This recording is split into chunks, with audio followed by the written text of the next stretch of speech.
Yeah, I mean, there's two forms, right? There's intentional and unintentional exit. Correct. And so, you best intentions always, our intention as three founders of the business is to, grow this, seize the market opportunity, really enjoy ourselves on the way through and create wonderful outcomes for investors. And we genuinely love what we do. Every day I get to learn about a new business that's seeking to grow somehow, and that remains a passion. And we've got no intention of going anywhere, but shit happens. And so, yeah, what we did is sat down with largely kind of legal and tax advisors and said, based on your extensive experience of people moving into relationships in an intended manner, but unintentional things happening, which can be anything from, sad events, illness, family, developments, through to, people just falling out. What is the right way to establish things?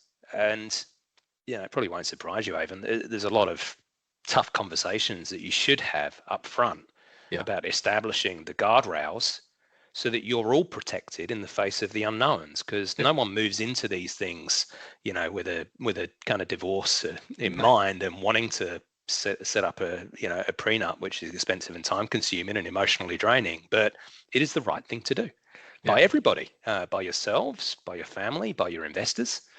And so that's what we did. We took the time to have some really kind of deep conversations between the three of us about what we really want in the future and what the right way to do things would be if one of us decided for whatever reason they wanted to leave, or for whatever reason one of us were forced to leave, or left through unfortunate circumstances, and through fallings out, like bad circumstances. One of us did the wrong thing. And so you look at all those scenarios, and then you talk to advisors around the right ways to plan for things and the right ways to structure your affairs to ensure that you can facilitate the outcome that you intend at the start. And so that's what we did. We spent a lot of money on legal and tax advisors, and made that investment up front. But we still believe to this day, in spite of things actually working in our favor, we still believe that it was a very worthwhile investment to make.